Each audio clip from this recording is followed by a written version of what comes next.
Coventry City parted company with a legendary manager in Mark Robins back in November, October or November. I think it might have been October, and at the time, I was actually felt really, and I think a lot of Coventry City fans felt really furious with Doug King for probably the disrespect of parting company with Mark Robins, had been such an iconic figure, one of the greatest managers in the club's history and certainly the greatest in the modern era.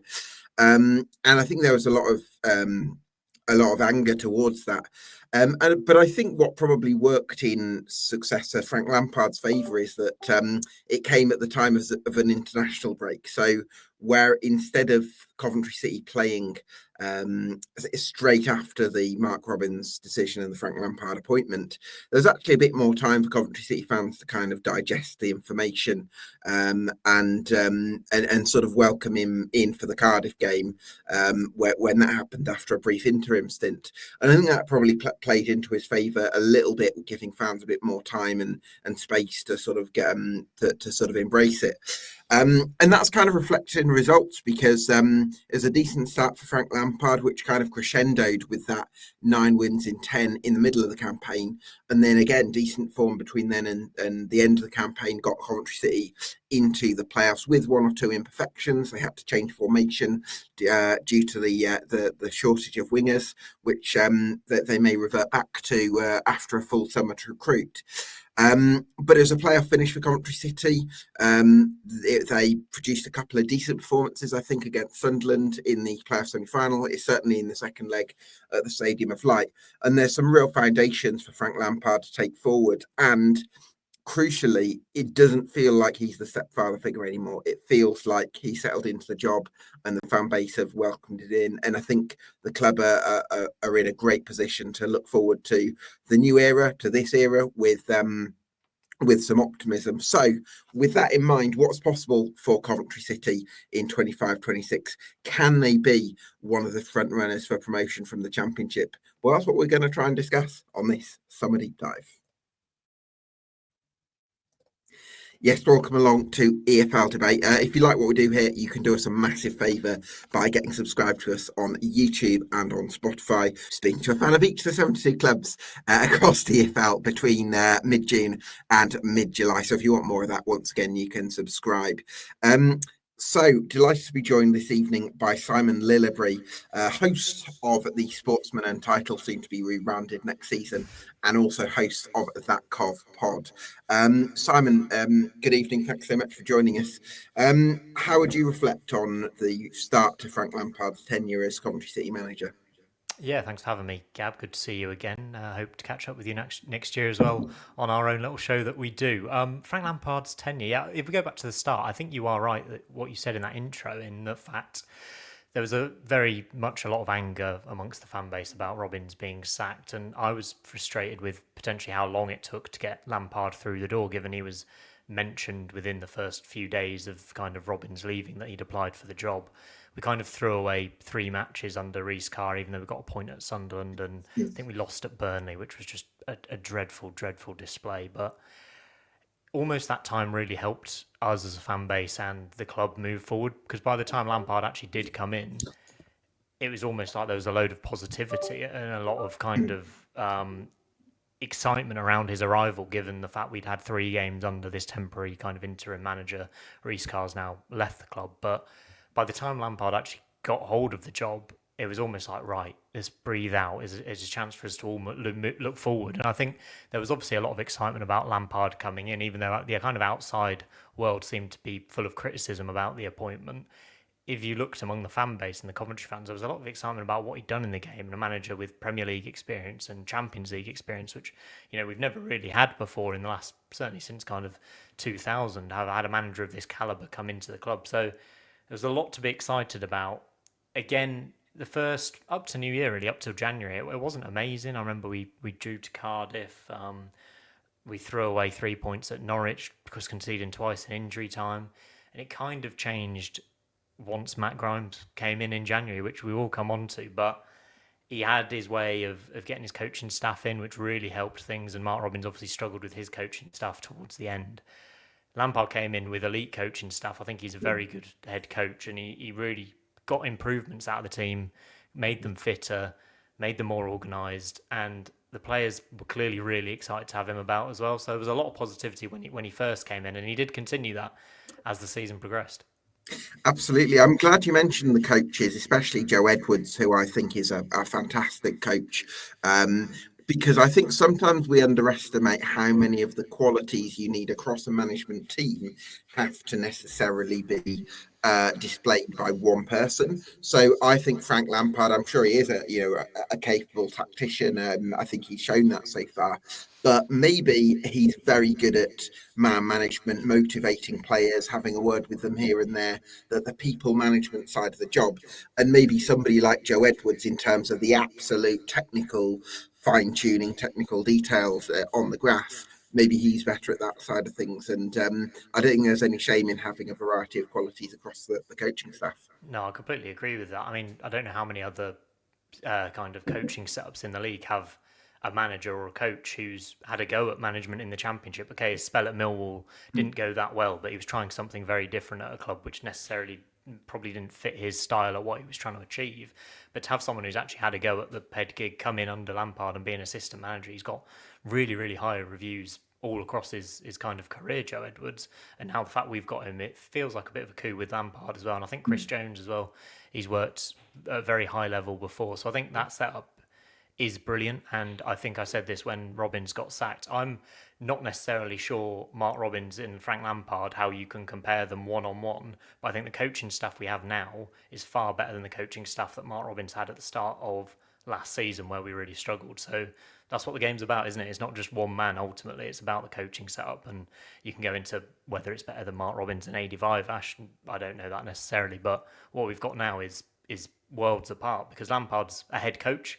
Mark Robbins was very much a manager doing it all his own way, and I think Doug King was trying to change slowly to maybe towards this more kind of modern approach with a head coach, maybe not necessarily a head figure at the club, which obviously Robbins was and he was so influential. I think this is a more modern way of doing things, and I think it's a bit more flexible as well. If Lampard does move on, I don't see it being a massive change in terms of we just go again with another head coach in kind of the way you see a lot of modern clubs doing it now. Speaking of that model, is the club looking to recruit a sporting director this summer? Don't think so. I think it's very settled right now. There were calls for a sporting director in January, but just because the transfers had not really gone to plan. As it turns out, they kind of did go to plan because we ended up in the playoffs. But the first 6 months of that season was a real struggle, and the director of football thing was because Doug King is the board on his own pretty much. He makes all the decisions, and he's got a bit of help with a few other names in there. Obviously, the head of recruitment and the head of football, Dr. Clare, who is very good as well. Another good appointment we've made. There's kind of been less calls for it because we've been winning games. I know that sounds fickle, but that's the way it goes, isn't it? When things are going well, the scouts don't get grief and all of that sort of stuff. So I think that's kind of quieting down a bit, and I think Frank Lampard's happy with the setup because of the way we ended last season. Yeah, absolutely. With that in mind, and the progress that you made under Lampard, I found a bit more open-minded towards Doug King and his ownership regime now, perhaps. Yeah, I mean, you have to say he took a gamble sacking Robbins, and it paid off because we got in the playoffs. Okay, we didn't get promoted, but we were very good against Sunderland, and he wants to get us in the Premier League. He's very determined to do that. And you have to say we're knocking on the door again. Next season we'll probably be a top 10, top 6 side again, hopefully. And I think we will get through that door at some point if we keep up this kind of progression. We keep up the investment in the playing squad. I think it could have gone very, very wrong if... I mean, Lampard won 9 out of 10, which is the best run any of us have ever seen a Coventry team go on. It's absolutely insane. If he'd have lost 8 out of 10 or gone on a losing run and we'd have been... say we'd have finished 17th or 18th last season, there would have been that underlying sense of we threw away Mark Robbins for that. Like we haven't actually improved. The fact that Lampard did so well is a massive, massive help. And Doug King, I think, will get us to the Premier League at some point with the way he's going about things. His investment is continual. Okay, we're doing that because we're selling players or might lose players, but we'll come on to the signings we've already made, but someone like Kane Kessler-Hayden, you look at and you Mm. think, brilliant signing, because the investment's being put in at the front end, which will lead to profit at the back end in a few years' time. Kane Kessler-Hayden's the latest of it. Milan Van Avak's a similar model. We bought him for £4 million. We're probably going to double that if we do sell Yeah. him this summer. Oh, It's the I'd expect more than that, to be honest. 8 Yeah, million, more hopefully than 8 10 million. million plus. Yeah. But if you look at that's the way to run a football club. Mm. You buy players at that sort of level, and yes, the outlay is there. Jack Rodoni, another one, spent £5 million on him, where people think, oof, that's a sizable fee for a player who's been relegated to League One. Now 15 million plus after one season. So you look at the way you're doing things, and it is such a good time to be a fan of this club right now. And you have to be positive looking forward, because once again, looking forward to this new season, we're hopefully going to be playoff contenders, which is such an exciting place to be in. Obviously, you can't count your chickens, and anything can happen in a season. It's a very tough championship season this season. We know that with the teams coming up, but the club's in such a good place right now. I mean, there was a cap on season ticket sales of 24,000, which is unheard of. Right. The progress the club has made is ridiculous. It was sellouts every week at the CBS towards the end of last season. And Yeah. you look at where we've come from. Simon, I remember going when you had a Yeah. lot of choice over which seats you wanted. You could walk round basically, watch one half from one corner, walk round behind the goal for the second half. I mean, the Yeah. progress we've made for various reasons. People didn't like going under Sisu. I understand that. There was Northampton. There was playing in Birmingham. Yeah. The progress the club has made, and the fact Doug King has been able to come in at a very good time, I will say, because Robbins was on course to finish in the playoffs. We had Victor Gyökeres, we had Gustavo Hamer. We sold both of those that summer. But under Sisu, we wouldn't have seen that money reinvested in the squad. And under Doug King, we have. And that's now led to us having more assets further on down the line, which we can sell again if we need to, or we can keep hold of and will hopefully get us in the top six again. So, yeah, I think you have to say, and the season ticket price is very good again this summer. Doug King's getting an awful lot right at the moment, and you have to be excited about his ownership, the way he's doing things. It's all very, very positive. There's nothing really to moan about right now, but there'll be moaners again if we start losing at the start of the season. I guarantee that. Yeah.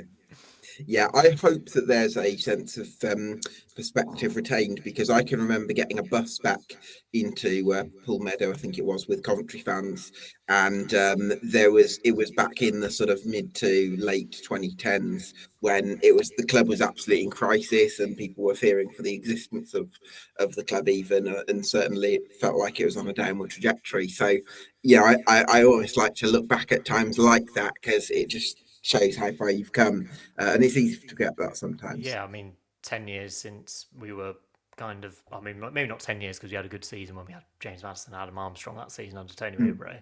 Season after, dreadful, barely had any players, got relegated down the leagues, and honestly, it's mad. It barely feels like the same club when you go to a game now. There's the family zone. Everything is so positive. There's been pictures of the training ground put out as the players have returned to training this week. It looks so much better. The pitch is unbelievable. The whole club and the improvements that have been made are gearing us up to be a Premier League club, hopefully, in the near future. It doesn't feel like now we're going to go back to being a team that is fighting in League One or even going down to League Two. It feels like we've made those steps to move forward, but we do have to crack down that door at some point. We can't just be in this division forever. There will be a point where we do have to get over the line. Absolutely, yeah. So let's have a look at the squad then, Simon. In terms of the goalkeeping department, you've got 3 senior goalkeepers as well as Bell, who's come through the academy. Ollie Dervin's going to be out for the first half of the season, though, which leaves you with Brad Collins, who came in for a bit of criticism towards the end of the season. So I'm wondering if you think Ben Wilson is going to start as your number 1. Yeah, Oliver Dovin is kind of looking like he did his ACL, so it's a long-term injury, and all the noises were it would probably be around Christmas that he would hopefully return. But you never know with those type of injuries. He was seen on a bike doing some warm-up on the first day of training, which is a positive sign that he's kind of moving a bit, but he's not going to be back anytime soon. The position we're in with the keepers is a difficult one, because Brad Collins was playing, I believe, because Ben Wilson was still a little bit injured, and then as soon as Wilson could come in for that final game of the season against Middlesbrough, he did, and he played well, and he did all right in the playoffs as well. So I would expect him to start the first game of the season. I think if there's a chance to move Brad Collins out of the club one way or another, we should probably take it. I think his confidence he doesn't look like a championship level goalkeeper in the last few times we've seen him play. The fans aren't particularly, when you have that nervousness around the ground Yeah, about a goalkeeper, yeah. it's never going to go well. But that is the It's case almost with a Brad self-fulfilling Collins. prophecy to some extent, isn't it, as well? Which is why Yeah. I feel sorry for goalkeepers. That I almost think they need to move on for the sake of their own career. Yeah, and it's a bit of a strange one with Collins because we bought him in from Barnsley, obviously, when we also bought in Bobby Thomas and Liam Kitchen, and they'd all played together, and we thought we had quite a solid unit. And he did okay for the first start of his spell here. But Ben Wilson's proven himself to be a more reliable goalkeeper. He signed a fairly new deal as well, so it doesn't look like he's going anywhere, and he's happy to be kind of the second or third choice keeper because he's a brilliant person to have around the camp. So I don't think. I almost thought it would be worth us getting a loanee in to play in goal at some point, just for the first half of the season. I like Goodman, who played at Wimbledon last year, but I think it'll be what we have at the start of the season. Now that's my gut, because it's very hard to convince a keeper when Dovin's going to come back and be the number one to join the club. I think Yeah, if you look at the fact we've got 3 senior keepers on the books and we might not be able to get rid of Collins this summer either, I don't think it's a position that will be addressed anytime soon in terms of, if we've got money to spend. I don't think goalkeepers particularly high on the pecking order, but that's credit to Dovin and how well he did when he played last season. He was obviously in and out of the team a bit at the start. We saw glimpses of what he could do, but still a young goalkeeper. And then the progression he made during that winning run, some of the saves he made, I really, really hope he can get back to his best and be fit, because he'll be such a key player for us. And goalkeepers, we saw what happened last year with James Trafford and Michael Cooper at Sheffield United. How many points did they win, Burnley and Sheffield United, and how many points did Mezzier lose Leeds? Almost cost them promotion, didn't he, before he sure. got dropped? So such a key position. I think it'll probably just be Wilson until Dovin's back, and I think hopefully if we have a decent start to the season, that'll be good enough. Yeah, let's hope that's the case. I'm wondering about the right back spot in terms of you've signed Kane Kessler-Hayden, very highly rated prospect at Aston Villa, player of the year at Preston North End on loan last season, of course. I'm wondering, I think it's quite a clever signing because if Milan Van Eyck goes for £10 million, as we've discussed, you've got somebody ready-made to come in. But if Van Eyck stays, then you've got some amazing competition to sort of enjoy, really. So that's what I like about the Kessler Hayden signing. Yeah, it's always nice to get the replacement in before the first choice potentially leaves, because that's always a concern. To be fair, we have needed a backup right back. We needed one for the entirety of last season. Milan Van Eyck played 45 of 46 league games, I think.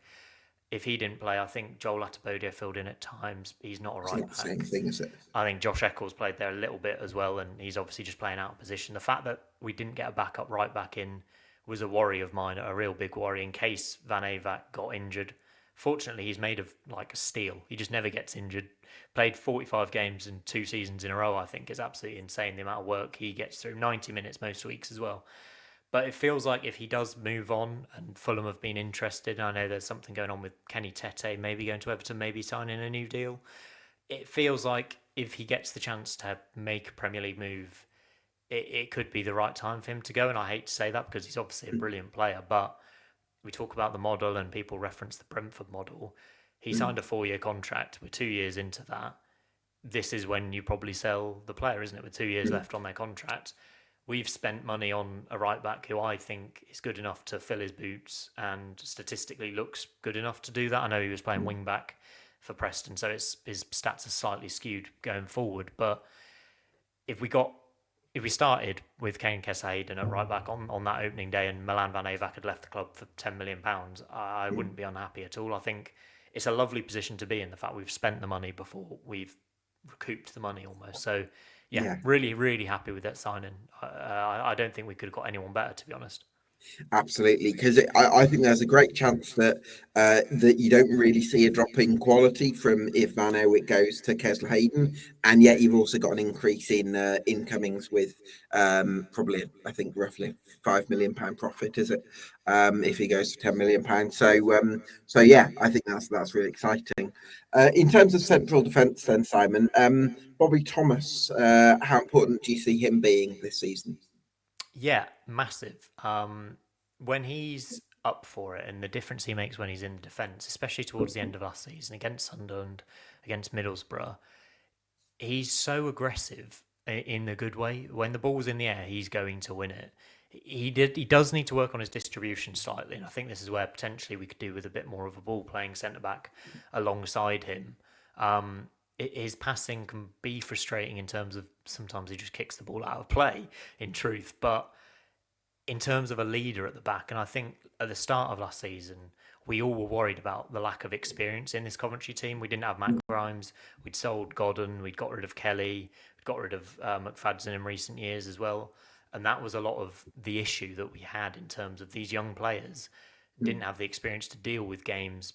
For example, the Norwich game, we didn't see that out. There are hundreds of examples of that throughout the season. It felt like that we just threw away games because of a lack of nous or a lack of kind of ability to control the game, ability to slow the game down. We've got players now who are young players, but Bobby Thomas has now been here for 2 years and he's played a lot of football in that time. Played against Premier League defences as well in the FA Cup run. So he's going to be massive. I think if Ben Sheaf does leave, and that's another conversation we can come on to, I actually hope he doesn't.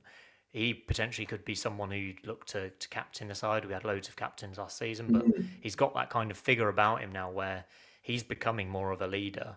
And he's also got that experience now, which makes me a lot less concerned going into this season as I was kind of 12 months ago, looking at the lack of experience. Yeah, that's a big thing. Hopefully, Thomas and maybe Sheaf, if he stays, that the experience that they've gained will help them become those sort of senior figures. I think left centre back is going to be one of Coventry's priorities this summer because Liam Kitching, I think it's fair to say, had an up and down season. You've got Louis Binks, who is a wonderful passer of a ball, absolutely sprays those diagonals and can really almost like the passing of a midfielder. But he, as an actual defender, actually ironically has his limitations. And then beyond that, you're looking at Latabodier, who's pretty much a utility player, and then a few young lads have signed on from the academy. But yeah, I think left centre half is a big one. Yeah, Kitching did well, to be fair to him. In the second half of last season, he was almost maybe not an unsung hero, but it was very clear that our best partnership was Thomas and Kitching. They've played together a lot. Obviously, I mentioned they played at Barnsley, but they've played in our FA Cup run um, season before last now, and they played when they got together on the pitch. It's very obvious they just understand each other's games a bit more. I think Kitchen is definitely Championship standard. I think he's good enough to play for us. I do believe that, and he's still fairly young, but you do get to the point now where we're like, in terms of kicking on to where we really want to be. Do we want to be a top four Championship team next season? Do we need to improve in that area? Louis Binks is, he's such a strange one, because as you say, we bought him for a decent fee, a couple of million again, and I think his wages are reasonably high as well in terms of compared to some of the other players at the club. And yet when he plays, we concede goals, and that's the fact of the matter. It might be circumstantial, but you see, it feels like he's not big enough, he's not strong enough when you compare him to a Thomas or a Kitchen. The aggression isn't there, but as you say, on the ball, brilliant passing, Yeah. superb diagonal passes to Sakamoto is a real strength of his, and something I could see Lampard enjoying. I almost thought we should try him at left back at some point. Whereas if he's not got that kind of aggression to be at centre back, and if left back's been a bit of an issue for us when De Silva wasn't performing, especially, I almost thought he's very left footed. Maybe just try him at left back and see if he can use his passing and get up and down a bit, and not focus on those defensive kind of weaknesses he has. So yeah, he'll stay at the club, I think, because I don't know if any other club would come in for him right now, and I think he's got to prove himself at some point. So Yeah. although you're saying we probably need to address left centre back and it's an area of improvement, Liam Kitchen's not going anywhere, and Louis Binks probably isn't either. So we've got two left-footed centre backs there anyway. Isn't it, Simon? It's similar to the goalkeeping dilemma, where in terms of if you look at the number of senior options there, it would suggest don't bring anyone else because there's no room for it. But if you look at the quality of the available options, it suggests you probably to have a best 11 that could strive for the top two. You'd say you need one more, and I think that's another dilemma. I think left centre back and goalkeeper are quite similar in the sense of numbers versus standout quality. And I know I spoke about experience before, but I think if you look at Harry Souttar, for example, what he did in his short spell on loan at Sheffield United, and if you look at even Chris Metham at Sunderland, sorry, Sure. that kind of player, that experienced player, someone maybe touching 28, 29, 30, it feels like that would still be a big improvement in our team, but it leaves us, where does that leave Liam Kitchen? Where does that leave Louis Binks? Does Latibodia go out? It kind of is a balancing act at the minute because none of them have properly grabbed the shirt, maybe like Bobby Thomas has. Yeah. I still see a world where Louis Binks can become a 6 out of 10 defender, and there is unbelievable passing ability, which is 9 or 10 out of 10, sort of out where it takes him up to a 7 or 8. So I still see some room for that to happen if he can work on the fundamentals of defending. Not ideal to be saying that if you're going to be holding yourselves to high standards. So I I can almost see where. think if we get better, this sounds quite simplistic. If we get better, Louis Binks will have more opportunities and get better. If we're one of the top three teams in the league, for example, and we're playing with respect to them, a Charlton and Oxford, and we're having a lot of the ball, that's where you could see Louis Binks really be a key player or come into For his sure. own. Whereas we weren't that team last season. We weren't good enough to be that team. If we can make that step up, it's almost like he might get more opportunities and be able to be a bit more of a figure for us. Yeah, absolutely. Really, I'm really curious to see what happens with Louis Binks next season because I could see it going either way.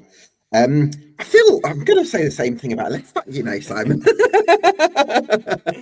You imagine watching them every week. You go, are these good? I think they're good, but are they good?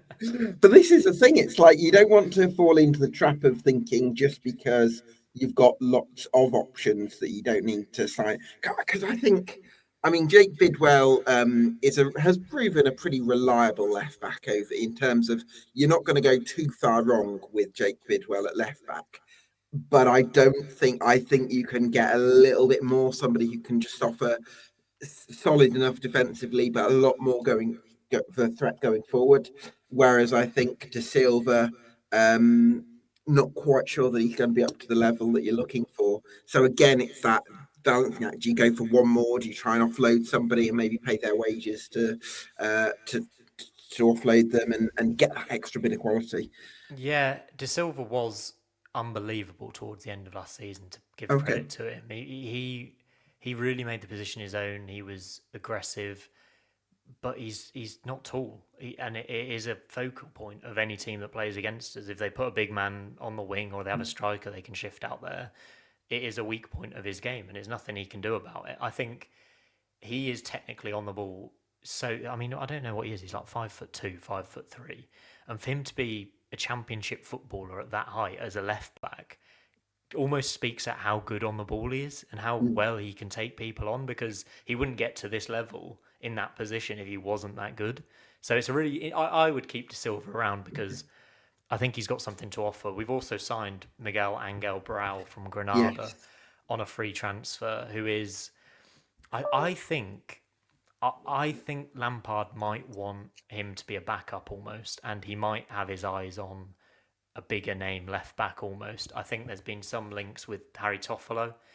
I think, again, you're right though. You're right. It depends on if we can shift Jake Bidwell or even De Silva, or if either of them want to leave the club, because we're not going to sign a fourth left back. That would be Yeah. insanity, wouldn't it? So it depends. I can see Miguel Angel Brau being the reserve left back under either a new arrival or Jay De Silva. And I think the time has probably come for Jake Bidwell to leave the club because, again, I don't know if he's of the level required now at this stage of his career to help us get into the Premier League. I think he's unbelievably solid and a reliable, experienced head to have around. And I know you can't get rid of all the experienced heads, but it does feel like we need a level up in that position. This is what we're talking about. We are probably a top six contender. How do we make sure we're a top six team? How do we make sure we're one of the teams chasing automatic promotion? This is the level where you've got to be a bit ruthless with these kind of decisions. Mm. I think there'll be championship clubs queuing up to have Jake Bidwell, to be honest. I think even Yeah, looking at a couple of the clubs coming up from I, League I, One. I think Oxford and the Gary Rowett would absolutely love that kind of left back, wouldn't he? Yeah, absolutely.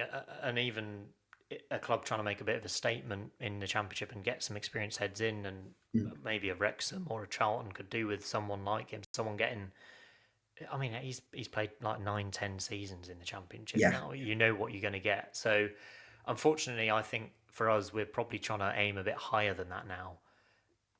And it feels harsh to say because he's been a big part of our journey. And I think the only reason people are probably leaning towards De Silva staying rather than Bidwell is because of what we saw at the end of the season with De Silva.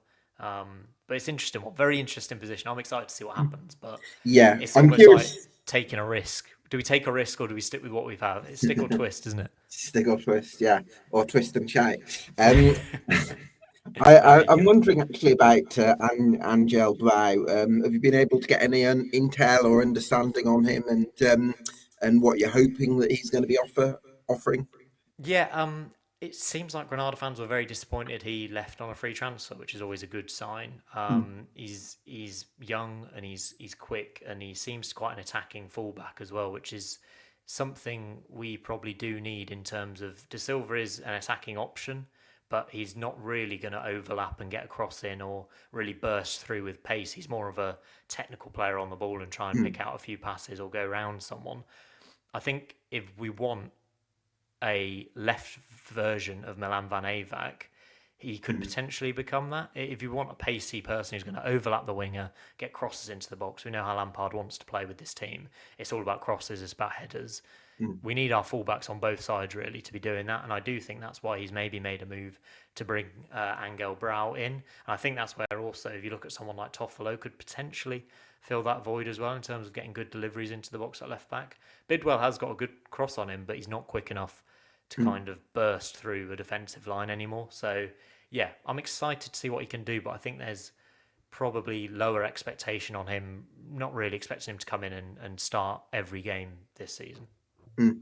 Well, yeah, curious to see how Angel Plau gets on. Hopefully, De Silva can build on his form from the second half of last season. But yeah, there is part of me that thinks if you can just find a Van Aywick to play on the other side, that would be amazing. But I'll file that under nice to have rather than absolutely essential. Um, Absolutely. yeah, so let's look at midfield then, Simon. Talk to me about the impact Matt Grimes had after he arrived from Swansea to bring those playmaking qualities to the base of midfield.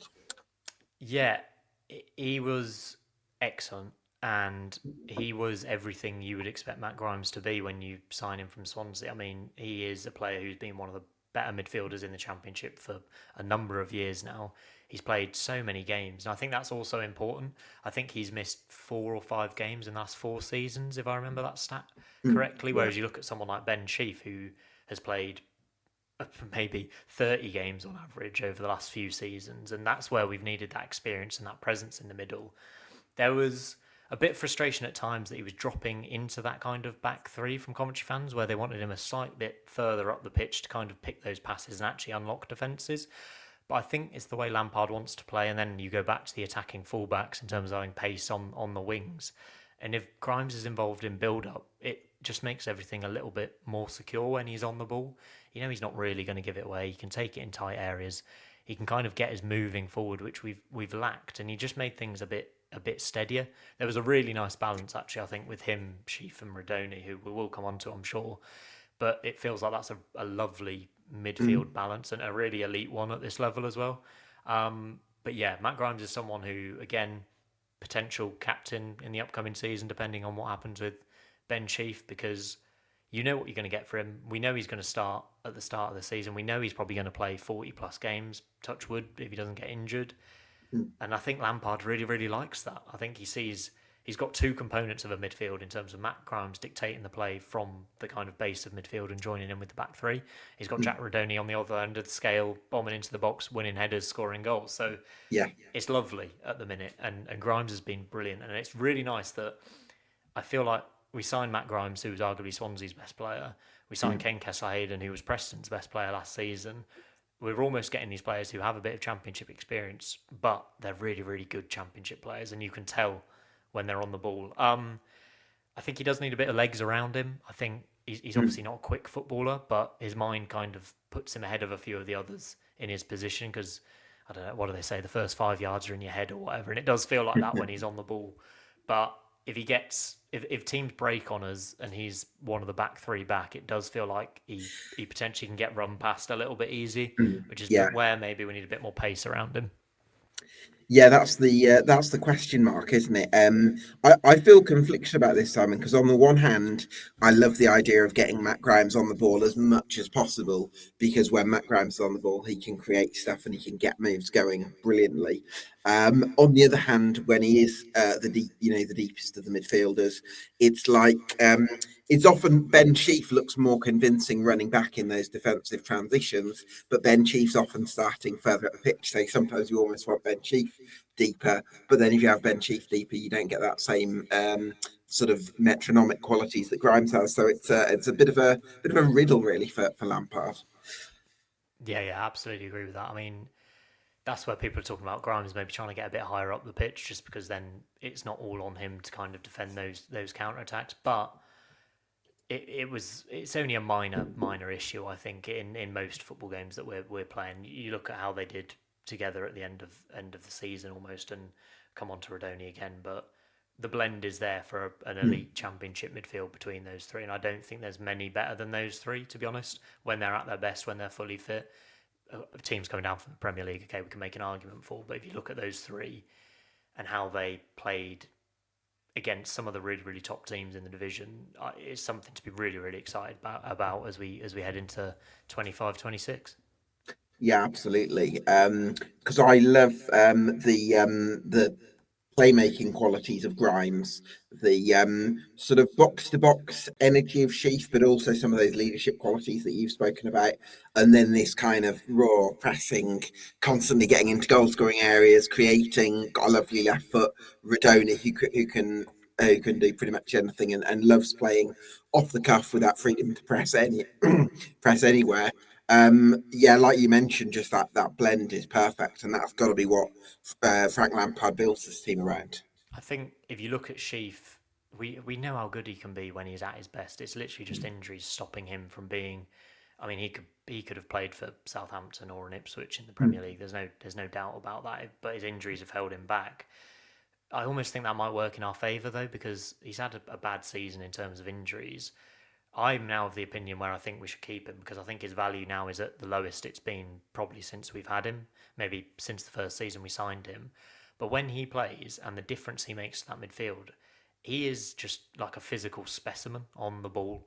He is just huge. We don't have another midfielder when you look at Grimes and maybe even Rodoni, who is so physically dominant in there. The way he can win the ball back, the way he can bully other midfielders is something we are missing. And that's why I don't want us to let him go at all, really, because I think he can be one of the best midfielders in the Championship. I think it's even worth the gamble maybe of losing the value on his contract, because this could be the season that we crack promotion. If we lose Sheaf and you see him playing, I don't know, take your pick for a Sheffield United or somebody, and he has a whole season and he's fit, and you think, that's the player we saw we had. We don't. There's no point selling him for 5 million. I don't think now. I don't think there's any point getting rid of him. No, that makes a lot of sense. But what the other thing I really like about your midfield, Simon, is that as well as having the makings of an elite championship midfield, which I totally agree with you on, you've also got depth, because you've got Josh Eccles there, who's emerging nicely as well. He's been around for a few seasons now, and Victor Torp, who I think can also do that playmaking role that we've spoken about with Matt Grimes, and possibly creating more advanced areas too. So and Jamie Allen's in there as well as a very willing runner and a real terrier. So there's options there if you need to rotate.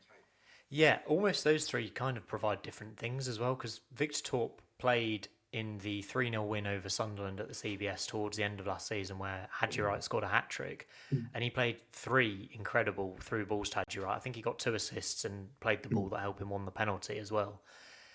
And he just picks out slightly different passes. I think we need him closer to the goal.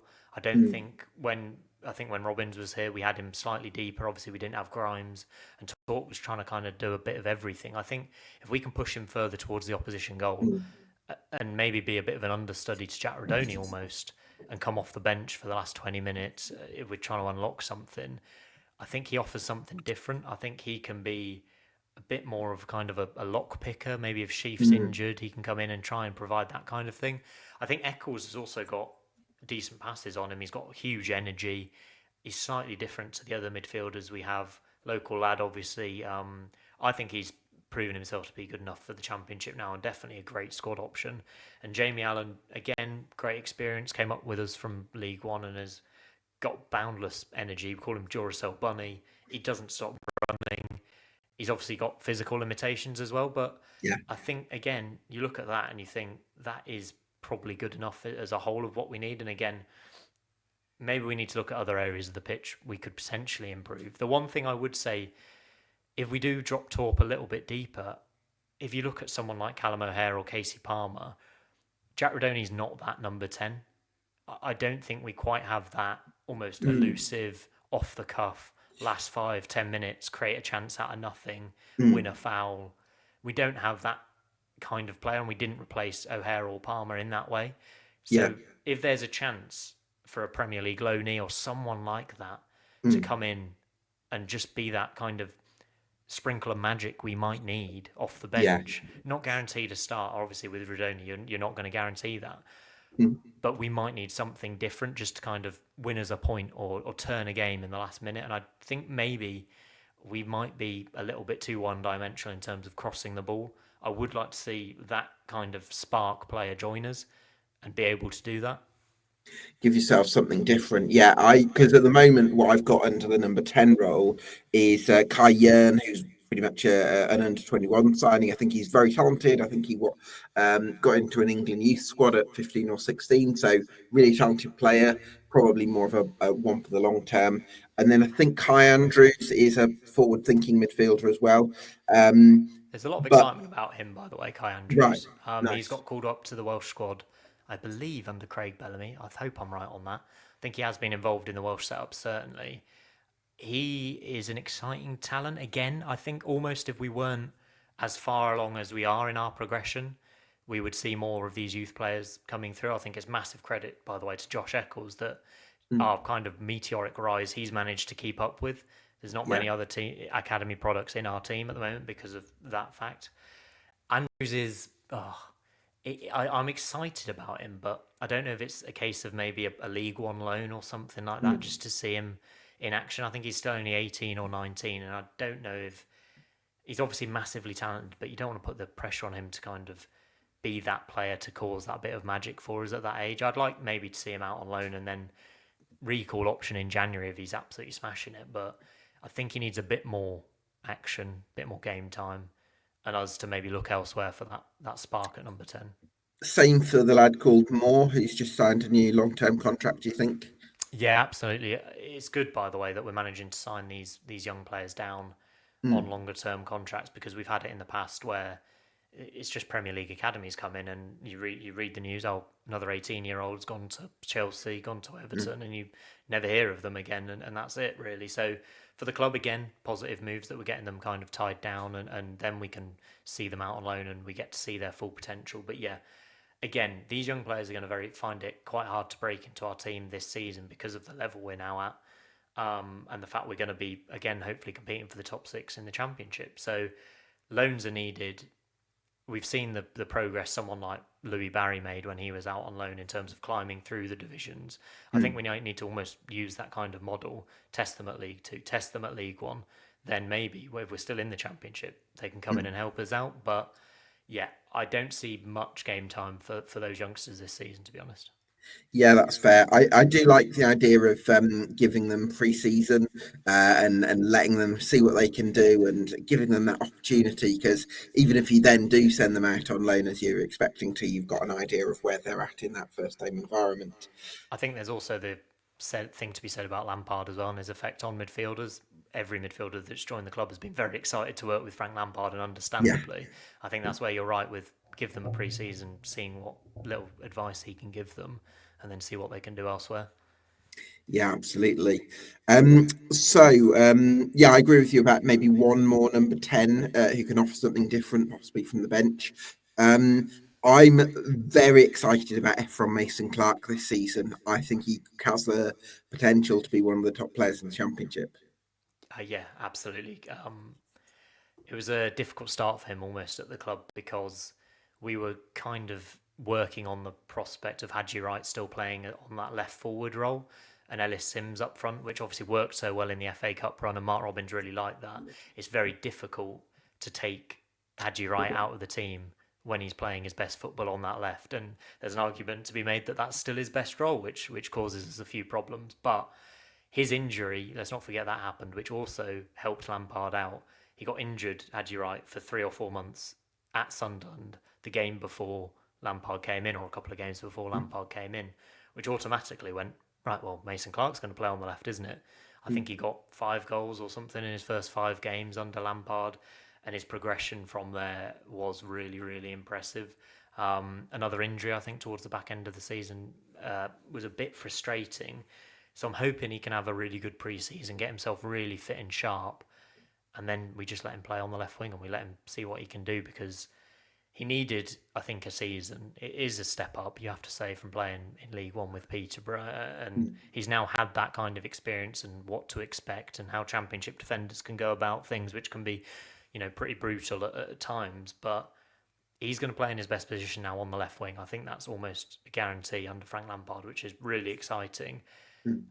And we're going to see a lot from him. I'm hoping he gets his numbers up a bit this season in terms of goals and assists even more, which I think only maybe injuries held him back a bit. But the way Lampard wants to play, Mason Clark kind of suits it perfectly. I'm hoping he can add more goals to his game. But you're right to be excited because he's a great prospect, isn't he?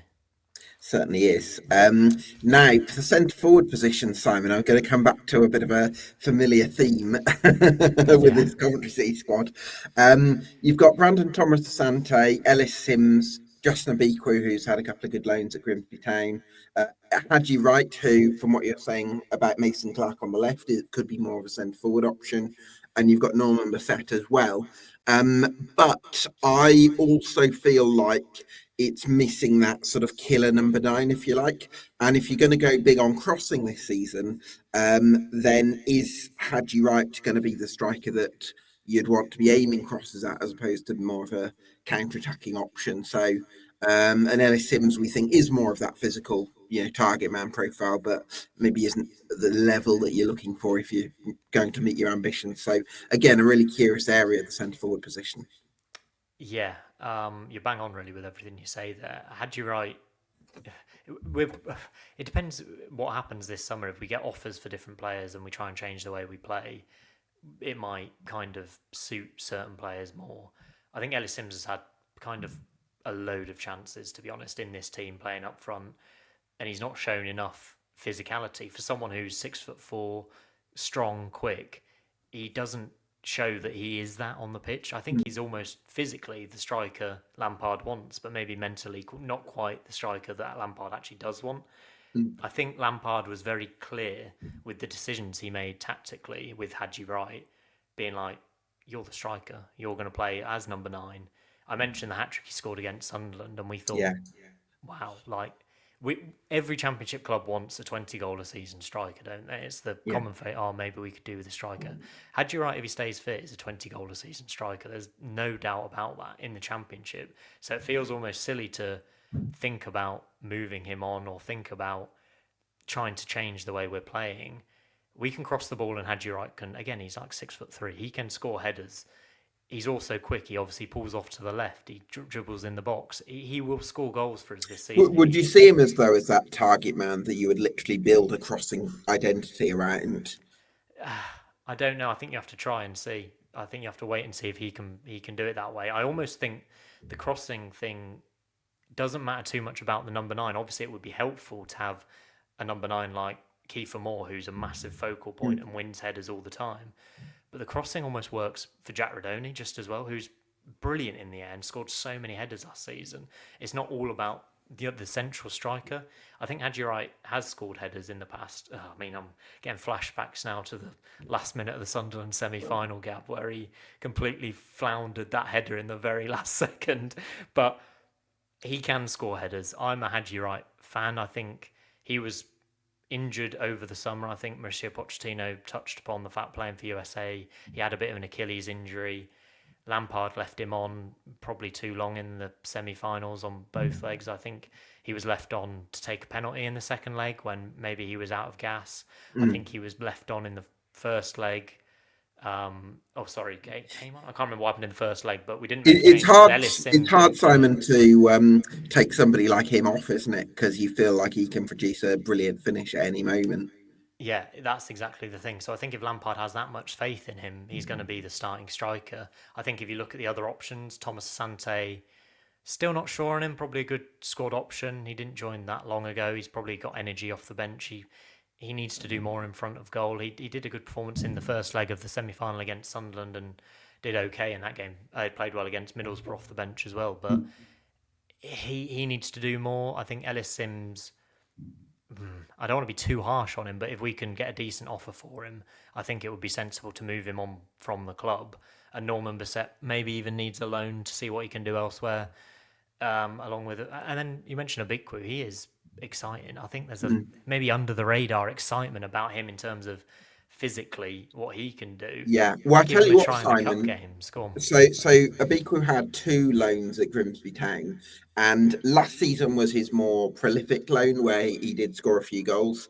But I know that their manager actually really liked Obikwu even in his first season there, when he didn't necessarily score the goals. It was half season possibly. He didn't necessarily score the goals, but he showed a real maturity to lead the line. He showed great physical attributes, fantastic work ethic, good link-up play. So really nice range of qualities to kind of to build around. So I don't know. I think he had sort of mixed reviews at Coventry from people I spoke to when he actually first went out on loan to Grimsby, but he's actually come back a different proposition. So yeah, don't sleep on Obikwu necessarily. I think there are other more established options further up the pecking order, but if he has a good pre-season, then I think he's got an opportunity.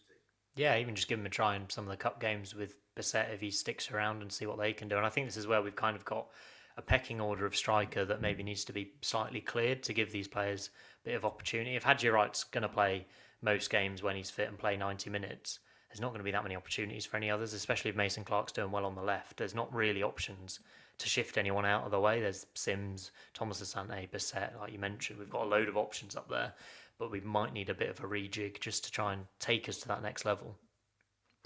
Absolutely. So, in terms of expectations for this season, Simon, would you say it's going to finish it being certainly a top 10 side?